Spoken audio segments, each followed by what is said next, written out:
What's up, Ragin Nation? How's it going? This is Alex. You watching the Ragin Nation show. This is just a web series where we talk about all things that matter to me in the world of movies. Let's talk about the Expendables teaser trailer. If you haven't already checked that out, be sure to check that out because it is actually pretty cool. I think that they did a perfect job in making a teaser trailer wanting to attract us, the viewers, the fans of the franchise, because I'm a big fan of the franchise. I love Expendables 1. I thought the Expendables 2 was even better, and I think that the third time around is going to be even better. And this teaser trailer was exactly what I expected. You got all the guys in one shot. You didn't have to have any scenes from the movie, but you have this music going on, and it was just perfect. And then they just listed all the cast members. While I don't know who some of the smaller actors are, but the fact that they put like Harrison Ford and Mel Gibson and Wesley Snipes, and you know, it was just so cool. But what I was kind of disappointed about was that they didn't get Jackie Chan and Steven Seagal in there when they were, you know, when they were in talks to get them in there. I thought that Jackie Chan was going to be a replacement for Jet Li, and apparently Steven Seagal just couldn't fit it in his schedule, or I don't know, something happened. But at least they got Wesley Snipes, who is someone that we've missed for a very long time because he's been in jail for tax evasion for a very long time. So anyways, served his time, and now he's going to be the Expendables 3, and this will be a really cool reunion with Sylvester Stallone and Wesley Snipes since the last time they made a movie, because they were together in a movie called Demolition Man, which is one of the coolest action movies of all time. It's a very underrated movie, and I think that is a great movie. You gotta check it out, Demolition Man. Anyways, Expendables 3 teaser trailer's out. Check it out in the description box below, and that comes out on August 15th, 2014, right on my birthday. Speaking of the Expendables, do you know that there's a female version of the Expendables called the Expendables? Well, they're basically doing exactly that. It's like a female version of this special forces group, and they're calling it the Expendables. Now, as far as I know, Mila Jovovich is in there, and also a female MMA fighter, and they just recently cast Zoe Bell. Now, if you don't know who Zoe Bell is the top stunt performer, or female stunt performer, working in Hollywood today. Maybe not just Hollywood, but also maybe other parts of the film industry, like maybe internationally, I'm not sure, but she's done a lot of really great work. She was she was part of Death Proof. She was right on top of the car doing her own stunts during that crazy chase sequence, and she was also Uma Thurman's stunt double, and she's just a really established stunt performer. So it's very appropriate that she's in the Expendables. I mean, Expendables, all right? I think that's a silly name, by the way. Speaking of the Expendables, and Harrison Ford is going to be the Expendables, but speaking of Harrison Ford, Indiana Jones 5 won't be happening for another 2 or 3 years. Harrison Ford is all good to go. Like, he's ready to go in terms of playing Indiana Jones again. But the thing is that the production's busy working on Star Wars Episode 7. I mean, Steven Spielberg is you know, he's a director, and George Lucas, he's busy being a consultant for Star Wars Episode 7. So until that's done, then they can't really work on Indiana Jones until, you know, at least the production staff is all good to go. So unfortunately, we're not going to be seeing another Indiana Jones movie for another 2 to 3 years. And I think they better get the ball rolling, because Harrison Ford is becoming a Grandpa Jones pretty soon, and he's probably going to end up playing the Sean Connery role.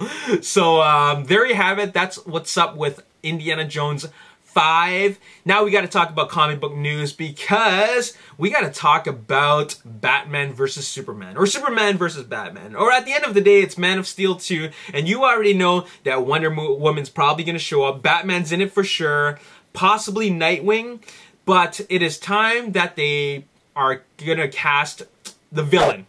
Now, there's no official confirmation on who the villain's going to be, but the studios are eyeing Joaquin Phoenix to play Lex Luthor, possibly. Okay, now a lot of people were thinking like, oh, they should get John Malkovich, or they should get like another actor who's bald. But you know what? Just because an actor is bald doesn't mean that they're right for the role. Okay, I think John Malkovich would play a perfect Lex Luthor, but still, there are a lot of other great actors out there, and I think that Joaquin Phoenix is actually a pretty good candidate for Lex Luthor. He's got some kind of like a sinister demeanor to him, and I think that like, I would never have thought of Joaquin Phoenix, but now that they pointed him out, I was kind of picturing it, and I totally could wrap my head around him being Lex Luthor. So that's possibly happening, and I think that that's a good choice. Speaking of other comic book movies that are happening, of course, X-Men Days of Future Past is coming out next summer. And they got a lot of cast members from both X-Men First Class and also X-Men in the first 3 movies. X-Men 1, X2, and also X-Men United. No, Last Stand, rather. That's X-Men 3, directed by Brett Ratner. Well, Anna Paquin had scenes for Bryan Singer's X-Men Days of Future Past, but unfortunately, all her scenes were cut out. Can you believe that? Every single one of her scenes were cut out, and it was all because of not her performance. Her performance is fine because she's done this role many times before, but unfortunately, when they were watching a movie, like the rough cut of it, it just didn't flow well. And probably adding her scenes was just a little bit too much weight. Like, editing movies is what they call trimming the fat. It was too much fat in what could possibly be a well-rounded story. So unfortunately, all her scenes were cut, but that doesn't mean that she's not going to show up in the Blu-ray or DVD in the deleted scenes. It's going to be pretty interesting to watch them, but usually when I watch deleted scenes, I watch them and then I think to myself, okay, now that's why they cut out that scene, because I wouldn't be able to find a spot or find a reason why this scene would even exist to make the movie flow better. So if they cut it out, Bryan Singer, he's an established director, and he's an established storyteller. He knows what he's doing, okay? I know a lot of people will be disappointed. I'm disappointed myself because I like to see more superheroes. I mean, imagine a Transformers movie where they cut out all the scenes with, I don't know, like Ultra Magnus. Wouldn't you be disappointed? So a lot of fans are probably disappointed right now, but there's probably a reason why they did that, and that's probably because it would affect the story in a very, I guess, a big way, all right? And they probably didn't need that.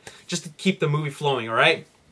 Anyways, moving on, we got to talk about another big Marvel movie, and that would be the Avengers Age of Ultron. Of course, the Avengers 2 is happening right now in terms of the production, but they're still doing casting, and they've cast Aaron Taylor-Johnson as Quicksilver, Elizabeth Olsen as Scarlet Witch, and it's possible that they're going to be bringing in another villain on top of James Spader being Ultron, and that would be Baron Wolfgang von Strucker. Now, if you don't know who that is, he is one of the Hydra leaders. Remember Hydra? That's the faction of bad guys that was led by Red Skull in Captain America.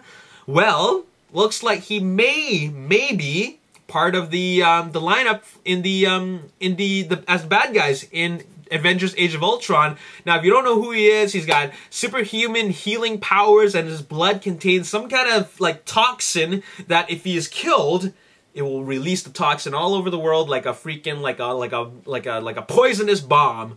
Okay, like his venom will be released everywhere. So that creates a kind of a sticky situation for the Avengers, because if they kill them, which they're most likely going to do, they're going to have to contain that, all right? So, very, very interesting, and I think that the Avengers are up for a big fight because they got to deal with Quicksilver, Scarlet Witch, Ultron, and possibly Baron Wolfgang von Strucker, all right?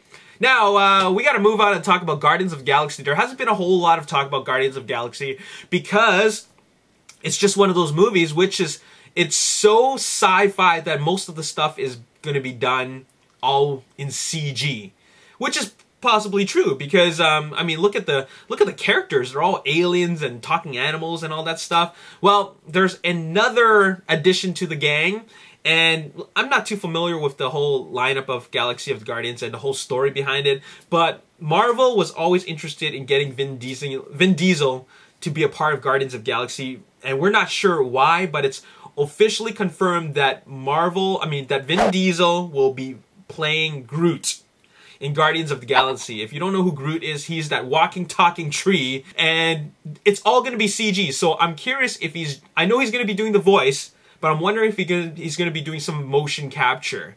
So if he's doing the voice, pretty cool. I can imagine that happening. I mean, look at this character. I mean, he's a talking tree, right?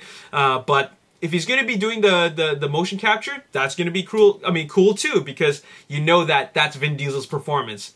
All right, so there you have it. And moving on, the biggest news that I have for you today is they finally confirmed who's going to be playing Ant-Man, and that would be Paul Rudd. Now, this movie is directed by Edgar Wright. Okay, he directed Scott Pilgrim vs. the World and the Simon Pegg and Nick Frost movies like Hot Fuzz, Shaun of the Dead, and World's End. So there's a kind of quirky kind of storytelling to him. So I think that Ant-Man was the perfect Marvel film for director Edgar Wright, and casting someone as funny as Paul Rudd is perfect for Ant-Man. Now, I'm not saying that Ant-Man is supposed to be like a funny character. I think it's Dr. Hank Pym. Now, he's not meant to be a funny character, but keep in mind that some of the best serious performances come from comedic actors. The main reason why is because we've never seen them do that sort of thing. We're so used to seeing these actors, these comedic actors play themselves. Like, you know, Jim Carrey always plays a silly guy.